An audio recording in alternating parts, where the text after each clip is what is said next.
Hello and welcome to the Feeder Series podcast, your guide to everything from the junior single-seater world.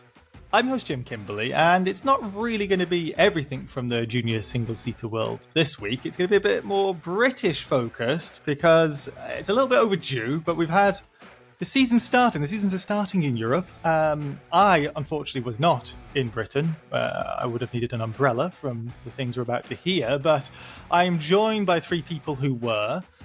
First up, let me introduce let me tell me if I get this wrong, please. Our GB3 and GB4 editor, George Brabner. Anything else you're doing? I know you're a busy guy these days, George. We've got F4 UAE on the side of the winter, but right now that is thankfully all that's on the table. Yeah, I can imagine just how busy you'd be if you had more to do that as well. And let me welcome for the first time onto the podcast, Gavin Guthrie, our British F4, and question mark, anything else that you're doing as well? Because I know George is a busy guy. Have we got you running around paddocks too? Yeah, just dabbling a little bit in Super Formula Lights and Japanese F4. Oh. Just a tiny bit. That's a cracking little championship as well. I've got a little bit of stuff to talk about on my side of that, but let me ignore all of that because we also have a driver joining us, very last minute too, and after battling through, well, you've been driving on the weekend, but it sounds like driving today was even more problematic. Jogn Bennett, welcome to the podcast. How can you explain your previous 3 hours of life? Very painful and slow, which hopefully isn't like at the racetrack. But yeah, thanks for having me. I've been a viewer for a while, so yeah, thanks for having me on. Oh, he knows how to warm us up, doesn't he? He's been a viewer for a while. He's wanted to be on the podcast. Yes, well, thank you for coming on. And I really have to stress how last minute it was. It's been much obliged for you to join us and give us some insight into a weekend of racing. Before I get too into everything, because it's going to be a little bit unscripted and I'm not exactly sure where we're going to go. We're going to hear all about what happened on the weekend and the season so far.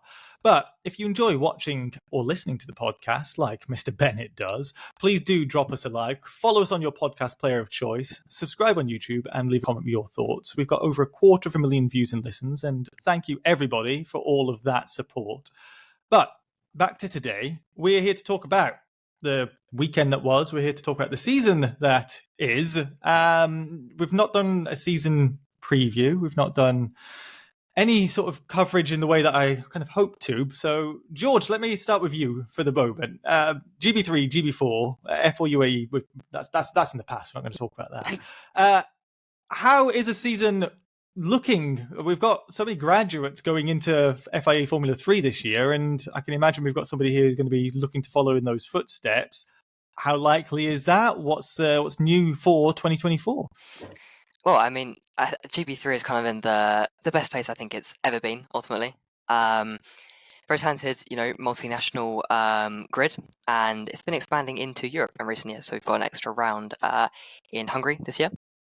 And so yeah, we've got I think 8 races, a little European leg up to come, and yeah, it's in probably the best place it has been. As I say, we've got some British F4 champion up here. We've got some experienced drivers such as John, trying to try and get the championship crown, and yeah, all round a great time for the series right now.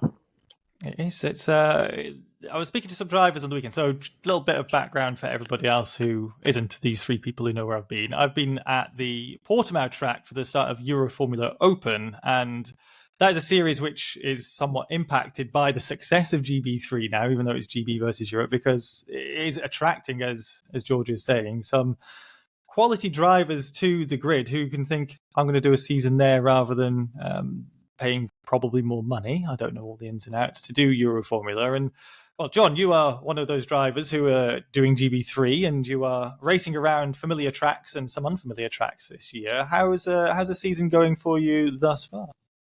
Yeah, it's going decently well. I've only had 2 rounds so far. Started the season strongly at Alton Park with a P2 and a win. Then yeah, just had Silverstone. We were a bit impacted by the bad weather, but just 2 top 10 finishes. So yeah, I mean, good amount of points starting the season. We've had some good results, good shows of pace. So looking forward to carrying on. And we're talking about, you say, going to Hungary, going to Spa, going to Zandvoort. It's not really just GB3 at the moment. It's like GB EU3, one of them. Yeah. Have these guys heard of something called Brexit? What's going on? What's it like to go to these tracks? Because it's not just random tracks; these are F1 tracks. Is this something you think is going to be really beneficial that the championship's doing to get drivers to do that step up to FIA F3? Yeah, for sure. It's amazing. I mean, it's now my third year in the championship, and every year they've added another European track, so it's quite good, really.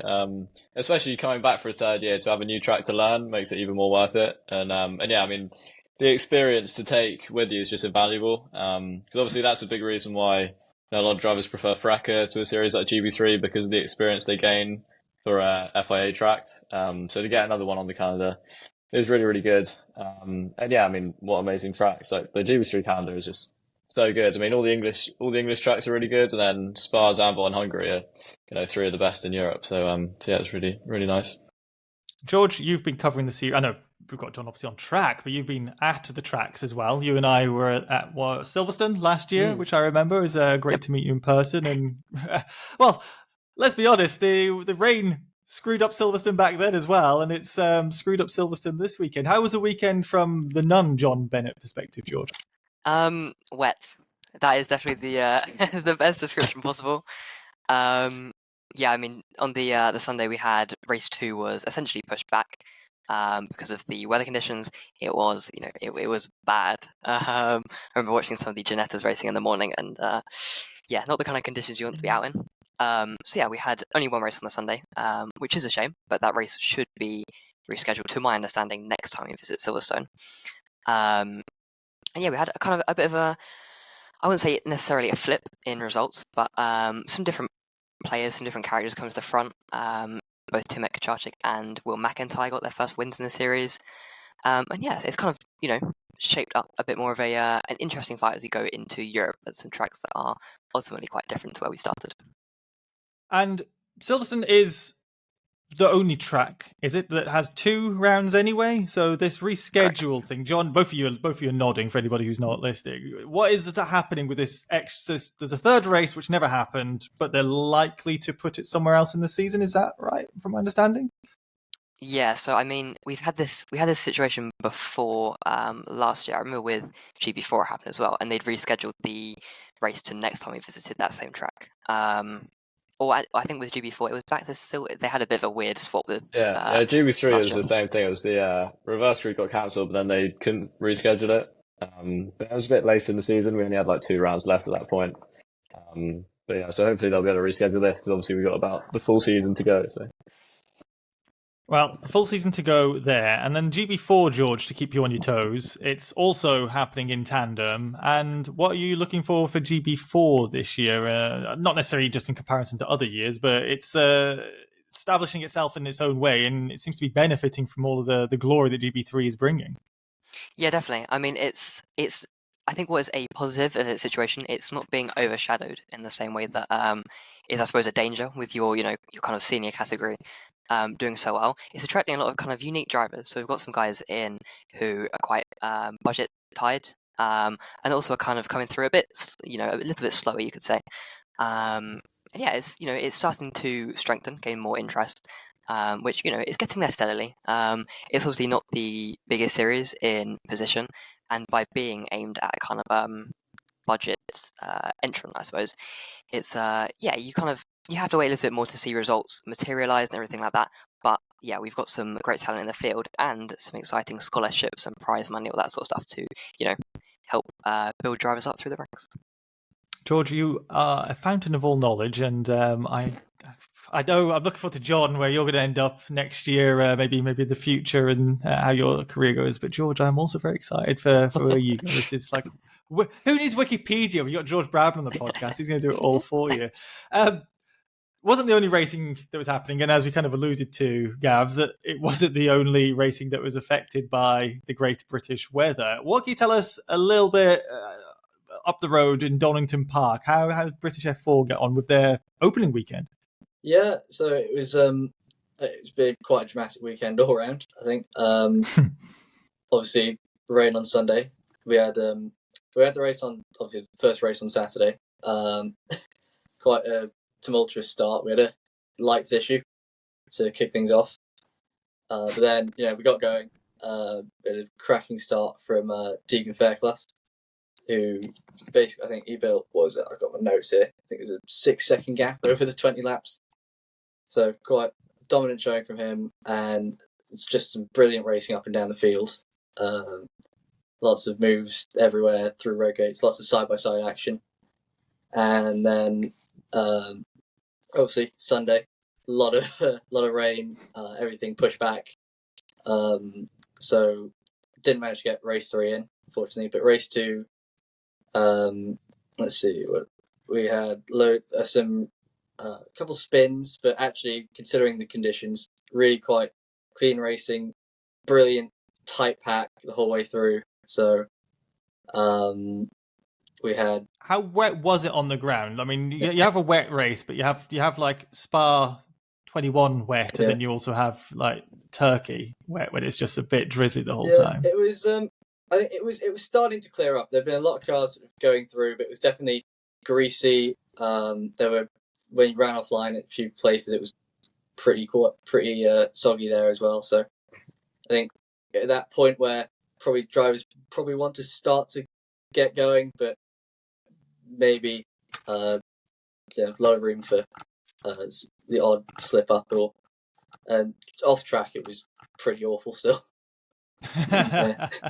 That sounds like a typical Donington weekend when I've been there, and it's pretty awful out there. And I have to ask, and I feel bad almost because there are drivers that beat them, but previous guests on the podcast, and then also F1 Academy, not really saying graduates, but F1 Academy drivers. Chloe Chong was there having switched series, and then you've got Abby Pulling, who's doing the campaign kind of as alongside. As I saw with the results that Abby scored points, and Chloe was a little bit further down the order. That is a change for both of them in terms of going back to non-segregated racing, and it doesn't look like they embarrassed themselves. Yeah, no. I mean, Abby had a bit of trouble in the second race. Looked like a bit of a lack of confidence with the setup. So, but some of the other drivers, Ella Lloyd had a really impressive time. Some really strong results from her in both races. I think it's 9th and 7th. Could be wrong on that. 8th and 7th from what Wikipedia tells me right now, so that's even better. Yeah. So obviously really good there. I think obviously Chloe Chong is her second year in single seaters and first in the F4 car. So in the British F4 car, which is slightly different to the F1 Academy. So I think she's still finding her feet, as is Nina Gademan, switching over from sports cars and Citroens and all that. So I think obviously a bit of a range of results for those four, but there's definitely some promising signs for all of them, for sure. And I think Abby in the first race was quite impressive as well. I think once she's has a setup that works for her, she's definitely going to be a force to be reckoned with. I remember I spoke to her on the media day. She said, "I'm not championship's kind of out the question, having to skip a couple of rounds for F1 Academy already." So I think her words were, "We're going to go for make it a bit harder on the guys, go for a few more moves, maybe some of the others." So and then obviously Ella's put in some really quite impressive results already. So I think good, definitely a good pack of girls to compete in as well. There's no divide at all, I think. That is exactly where the sport needs to be, because as much as I support F1 Academy, I think the non-segregated route is how the future will go, and it's good to see. Let me go back onto the GB3 thing a little bit. And George, it's me asking about the graduates that you shared the paddock with, who've gone up to FIA F3. But then we also had this weekend the opposite, that you had like cameo appearances in GB3. How did that come about, and why, and how did they perform? Yes, I mean, we've obviously had a lot of drivers going up to FIA F3 from last year, which I think only reinforces GB3's strong position and can kind of set the tone, I think, for drivers who do well in this series in the future, such as John, for example. But yeah, obviously we've had some drivers kind of flipping the tide on that in a way. So, for example, we had Martini Stenson. He came down from FIA F3, where he's obviously won a race already. Which is an interesting move, which, having spoken to him, is essentially down to being able to learn Silverstone before the series goes there in, I think, July. and also to experience a different car, because that's a really big selling point of GB3. Although, there are some potential changes on the horizon in that sense.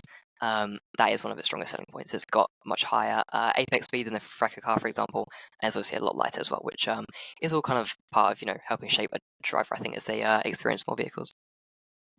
John, having somebody like Martinez Stenson come in, who's done it, so to speak, in FIA F3, winning the race, how does that make you feel when you're going toe to toe and beating him in one of the races?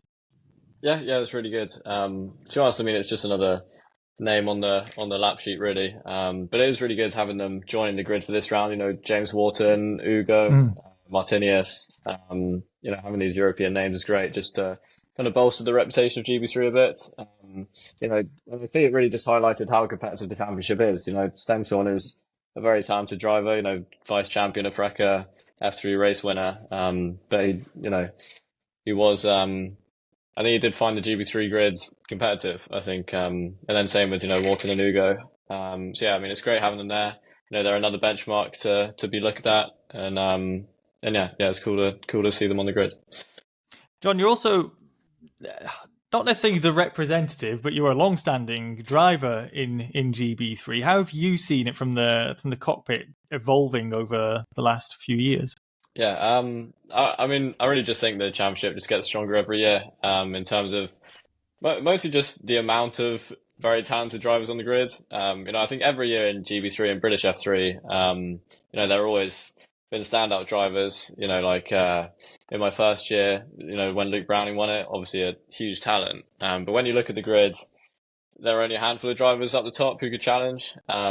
Whereas then you move into the next year, obviously the grid just gets more competitive the further down you look. And then this year again, I think the fact that Stenson was qualifying P14 or something and Wharton P18, obviously they have very low levels of experience in the GB3, but I think it just speaks volumes about how competitive the grid is, all the way down to the bottom positions. So yeah, I'd say year on year it just gets stronger and stronger. I think it's international reputation just grows, and obviously we got super license points this year now, which shows that FIA are also taking notice. So yeah, I'd say there's a reason why I'm in GB3 for a third year, and I think it's just good. It's a great place to be. It's like one of the best grids in Europe, and for the money, it's a no-brainer to be here, really. So. Good bang for your buck. Right, finally, just on the F4 side of things, and Gav. So the season's just started. I know the GB3 championships had a couple of rounds so far, but it's kind of thick and fast from now. You've got Brands Hatch in a couple of weeks, and Snetterton looking for the circuits. You've got Thruxton back to Silverstone, Zandvoort, Knockhill, Donington Park, Silverstone. So it's a long season, but it's also very busy in the coming months. Are you expecting any sort of driver changes, any sort of fatigue? Who are you expecting to be the front runners come the trip to Zandvoort, which will be a little bit of a holiday? Yeah, well, obviously it's the first international round for the series, so that's obviously very exciting. And as for sort of who's going to be front runners there, I think we've already seen throughout testing and obviously the first weekend, it's looking like all the rodent drivers, all the high-tech drivers, they're going to be really strong contenders throughout. Deegan Fairclough is 7-second lead in the first race, regularly on the top during testing.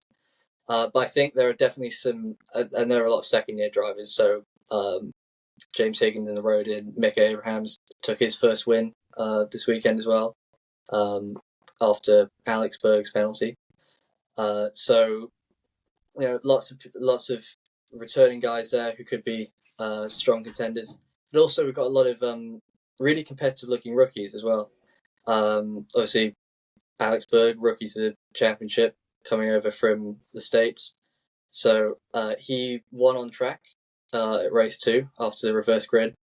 He looked really quite under control, but unfortunately, track limits, his penalty, unfortunately quite close to the end, so that dropped in just back behind Mecca and Deegan at the end.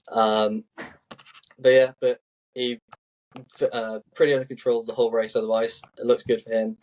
And Jan Tsui, sorry, I'm probably getting that slightly wrong, but the Mercedes Junior going in, quite fresh to cars as well. I think he did F4 UAE this year, but apart from that, coming into big step up, but he's looked very impressive as well, and I think he's only going to get quicker and quicker. So, made some really quite impressive moves around the outside in race 2 as well of a couple of people. So, it's going to be quite tight this half, I reckon. Yeah.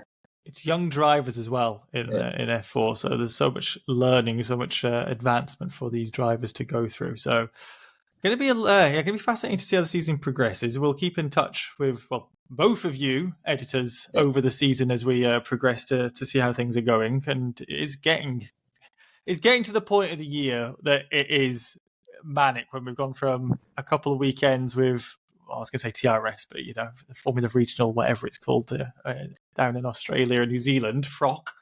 For UAE, you get Formula Regional Middle East, all this sort of stuff, and then it goes quiet. And I feel we're just at the cusp of that wave when it's like there's 10 feeder series championships on every single weekend. It's going to get really busy. So thank you for joining us and giving us the intel on that. But I have to switch attention now to Jogn Bennett, because the feeder series podcast isn't for me or even Gavin George. It's for our listeners. And they've been asking some questions of you, Jogn Bennett. Are you happy to go through some of these audience questions? And if you listen to the podcast, you know how this goes. Yeah, I'm happy. Depends what the questions are. Maybe I won't be so happy at the end. But well, the first one is from Discord user who's a regular question asker, and it's Coldplay McPinvan. But there's something which isn't necessarily tied to the question. Well, let me go for the question first, and we'll come back to the second point. But Jogn, what's your favourite Coldplay song? And if not, why not? I think so. I say, if not a Coldplay fan, why not? To be honest, I'm really bad at naming music, so I can't really think of anything. You could just sing to us instead if you prefer. Is there I feel like there's a Coldplay song called Paradise. There is, yeah. Yeah, I'll go with that. Paradise. And I hope Discord user Coldplay McPin enjoys that song. Well, who doesn't? There is the thing I wanted to say though is the start of that was Coldplay McPin saying Jogn, and Michael McClure also has asked a question. What's the story behind Jogn Bennett? Yeah, it haunts me. And it haunts you. Okay, there is a story behind it. Yeah, I'm known as Jogn in quite a few places now. It's just in my first year at GB3, at the first round at Alton Park, the race weekend brochure put my name down as Jogn Bennett.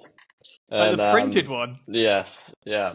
And ever since then, that is, I've just been christened as that. So I think Lewis McGlade might have even said it a couple of times on the commentary. So it follows me around. You're a walking, talking meme, is what it sounds like. Pretty much. Well, as nicknames go, there could be worse, and I can see how it happened. But some fan who has got that original brochure will be holding on to that when you're an F1 World Champion. So I was here when he was still Jogn Bennett. But Michael McClure also wanted to know, besides that, what's the funniest misspelling of your name that you've seen, if any? I'd say that's about top one. To be honest, I would think my name is quite hard to misspell. It's a pretty Callum Ilott said the same, but I feel like it's quite a standard name. I haven't really seen it wrong any other place. The only other one is like a single T at the end, which, but I mean, not everyone can be perfect, so that's all right. Okay, so Jogn Bennett with one T is the ultimate combination of that. Well, let's go back to the more traditional, important questions that the fans like to ask. And I have to keep George and Gav back in the podcast too. So why don't we go with George, Gav after John? So John first, and George and Gav. The important one from Crab, brackets, bromine lover. John, what's your toothbrush colour? Blue. Is there any particular reason, or just... Is what it is. This is what it is. It's blue toothbrush. This is the important stuff that people tune in for. George, please tell us. Mine, I'm pretty sure is black, so a bit boring. Not quite I don't think a it's good story boring behind that. Sebastian Montoya had black as well as his answer, which I found fascinating because I've not really seen many black toothbrushes. Just I felt clean, that was understated. Quite gothy, I would call it. Gav, do you want to save us away from the black colour? I could do you one better. It's sitting on my desk right now. Oh, this is what we want! Look at that. It's It's from one of those airplane cheap ones you get. I'm quite embarrassed to say. It's a colour we need. I mean, forget the colour. cost. It's white. Nice, it's a white. Okay, so we've got white, black, and blue, which is. Sean, you're the most colourful one here. That's surprising. There's a question again from Coldplay McPin fan, but I'm going to let them get away with getting two because it's intriguing me because they've asked, Jogn, how did you end up becoming fluent in Spanish? Just studied Spanish my whole time at school, really. I'm a rare racing driver that actually went to school and actually completed GCSEs and A-levels like a normal child. I only really started racing when I was 16, so I think that comes into it. But yeah, just always studied Spanish, did Spanish at A-level, always loved it. So yeah, hola. When you say fluent, is it actually that you are fluent? You can have a full-on Spanish conversation landing in Madrid and off you go? No, I'm definitely not fluent, but I can hold my own if I go to Spain. But yeah, fluent is definitely a push, but it sounds better than saying I can hold my own in Spanish. I mean, if you say you're fluent, you might have Campos phoning up any second now for an F3 well, seating. If it helps that deal get across the line, then you can definitely sound fluent. Well, as somebody who's been learning Spanish on Duolingo and finding the intricacies of that language, I don't know what the word be in Spanish, but a nightmare. Wow, I'm impressed. It's not an easy thing to learn, so good on you. That's I guess even rarer still for an English person to be fluent or relatively fluent in a second language. We're pretty useless at that. Les Voitures ont la parole. Another question, a regular question asker, because I can never pronounce the name, wants to know Prost or Senna? It's got to be Senna, to be honest. Go on. Any any particular reason? Yeah, I can see. I would just say on raw pace, he's just got to be one of the greatest ever. I think watching back races, it's that like flair of a driver that is the most interesting to see. Really, I have so much respect for both of them, but I'd say there have been a lot more memorable moments with Senna than with Prost, for me at least. But. Is it? Well, there've been a lot of memorable moments with both of them at the same time in the same corner in the same place. But the thing that I was wondering is it something you do? You watch old races quite often, or? A little bit. I wouldn't say I'm a huge F1 historian, but I think it is good to watch back things, just see how driving styles have changed. And I mean, I'm just a fan of motorsport, so yeah, we'll watch some old stuff back. That's weird. Prost's intelligence and the knowledge that I have, because I'm the same. I'm not an F1 historian. It's almost gone like past into legend sort of levels, and I just hear the stories rather than form my own opinions a little bit, but. I find it really fascinating with people. It's always just Prost or Senna, and you can only choose one. Like I can respect Hamilton and Verstappen, but I mean, you've said it now. You hate Prost, so that is forever on your CV. There's a question here from Hoopov #Barashi Nation. I don't know what that means. So if that's offended people, I'm so sorry.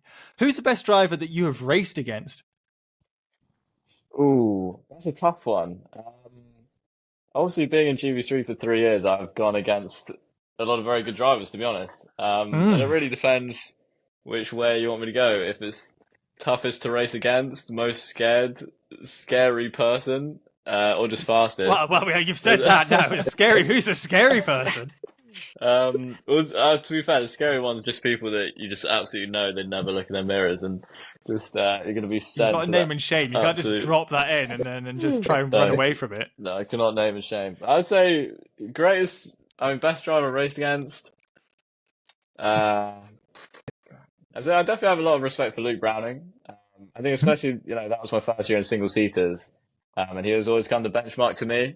I had a lot to learn, and I kind of always tried to see what he was doing the most. I'd probably go with Luke, but like I said, there's been a lot of very good drivers, and it's always hard to tell. You've got differences in teams, cars, whatever. But yeah, I'd say Luke, and also what he's gone on to do is testament to what he's capable of. So. Yeah, the FIA current, as we record, FIA F3 Championship leader, Luke Browning. So it's a good one to say. As George somewhat suggested, the drivers that are coming out of this, pretty damn good. Another person has asked, Dan, superficialer, which is an interesting Interesting name. Jogn, what's your favourite? Who's your favourite driver in the paddock? Should I say who? I think a lot of people in GB3 wouldn't be surprised to hear this, but it would be James Headley. George, Yeah. you're nodding, telling me there. What's the story? What's the real story? I just see a nice little bromance going on. Well, he's actually at my house right now. If you want to know, Where is Game On? I could probably get him in if you wanted to, but We'll have a look. We'll have a look. He was a bit nervous to come on. I didn't tell him. Well, you've been bigging up the podcast, all this time. Like, oh, well, watch this all the time. Come on. But well, proper bromance if he's coming around to admire your trophy collection there. yeah, we've both actually been training up at Silverstone today. But yeah, he does kind of live at my house now. My dad has said he's adopted him, so yeah, we're pretty close. But... Well, there's another question. I'm not going to say it's from, but they've asked who's your favourite teammate. Ooh, is that past and present, or is that just currently? Because why don't you take it the way? Why don't you take it the way that you want to take it? Oh, that's such a spicy question. Well, I'll go for past because I'll say James Headley because I was teammates with him in Elite, so that's a very diplomatic answer. So yeah, I'll say James. George, again, sorry to drop you in it, but is there's a story behind this question you were suggesting to me? Well, not necessarily a story, but just the asker might have a certain preferred answer. But yeah. Josh Earfan, that's the name on Discord? Right. Yeah, he's an absolute trash teammate, bottom tier. Would not recommend. I was waiting for you to say no, I'm just joking, but you've gone full in on that. So, all right, Hatman F1. After removing the knife from his back, Hatman F1, your greatest race and why? My greatest race. Yes, your greatest race. Yeah.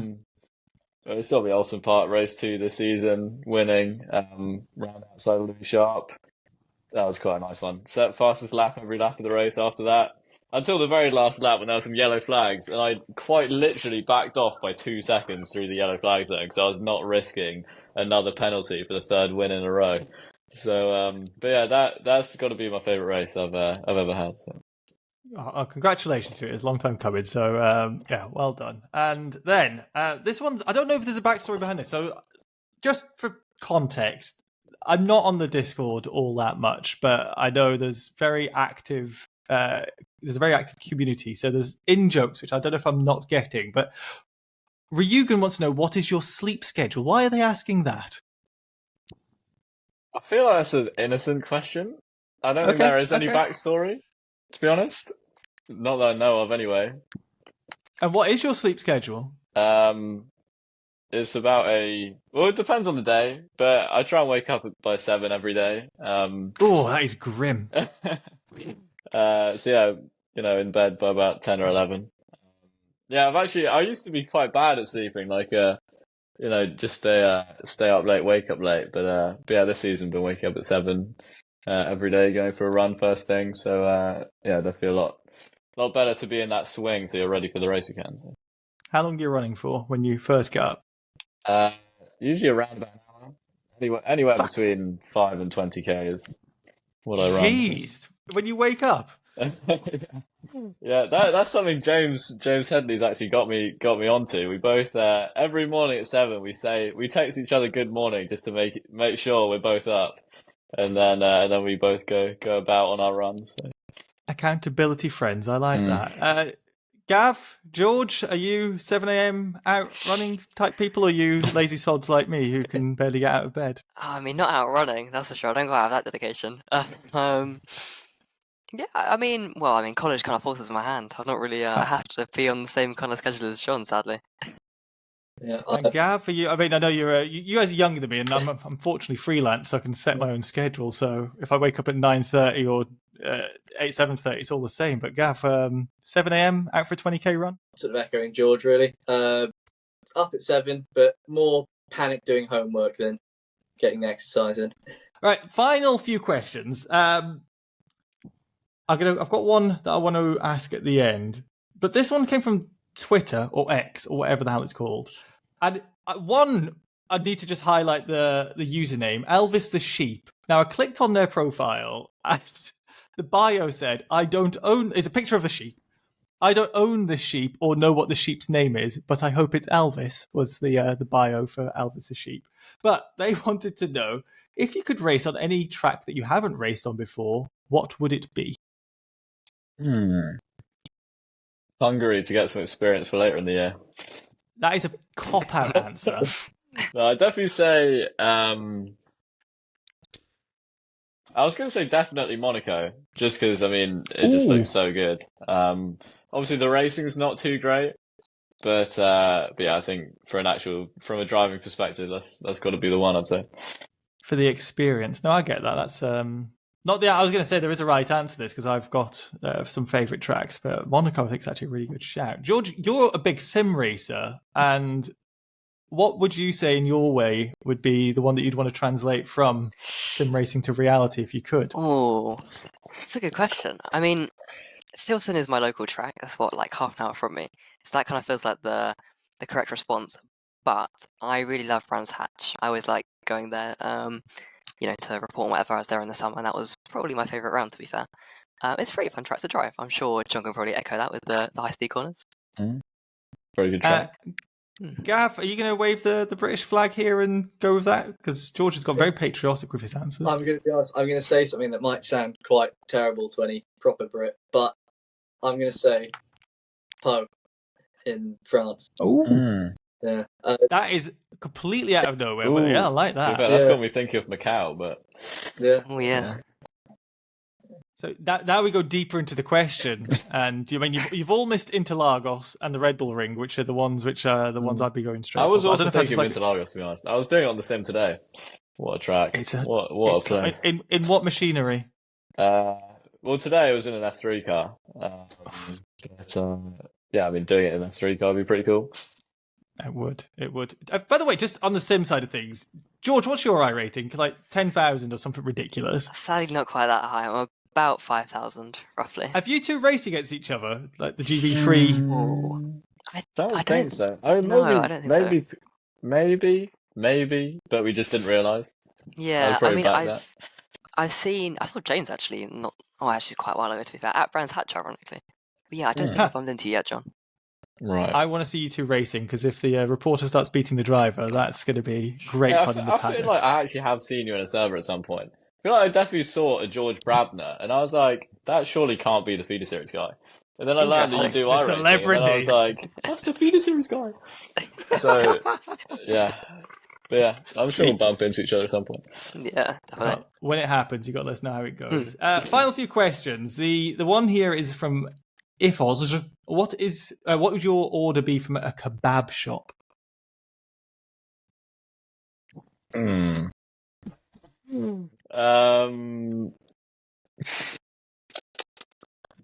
going to note this is the longest you've took to answer a question, like out of all of the questions.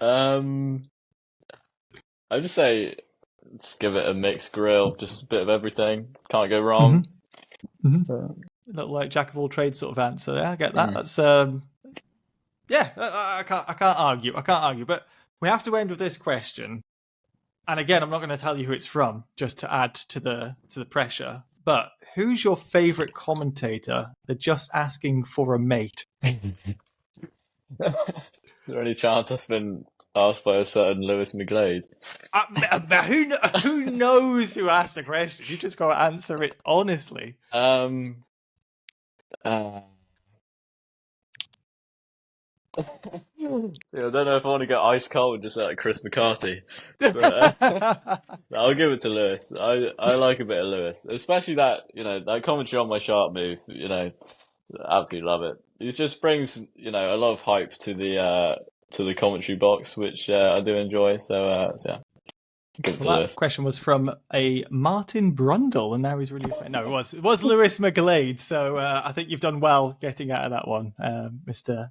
Jogn Bennett. Can't get it wrong. Jogn Bennett, as he says in commentary as well, which I think is great banter. Well, that's all the questions we have. I don't know if there's anything, George or Gav, if you have any burning questions you want to ask John while he's here, or are we happy to call it a day? I think I'm happy. Yeah, Yep. I think we're good. Think we're happy. Well, John, I've got to say thank you so much for coming on. Thank you for battling through the traffic at such last minute. I know it was probably the last thing you wanted to do after being in the car for what must have seemed like 7 hours today, and then come and join us. But hand on heart, really appreciate you watching the podcast and getting involved this time. I hope it's, some people want to be an F1 world champion. Some people want to be on the Feeder Series podcast, and now you've realised your dream. So happy to make that happen for you. I'm going to say that's all the time we have with Jogn Bennett. Thank you to everybody for watching and listening. If you are watching on YouTube, dropping a like on the video, leaving a comment and subscribing to the channel all really helps us out. And if you are listening, leaving a review on the podcast platform you're listening on is greatly appreciated. Finally, check out feederseries.net for more Feeder Series insight and follow Feeder_Series and FS Americas on X and Feeder Series Net on Instagram. You can find the links to all of those, plus where to find everyone else on this podcast in the YouTube description or the podcast show notes. Until next time, we have been the Feeder Series podcast. Goodbye.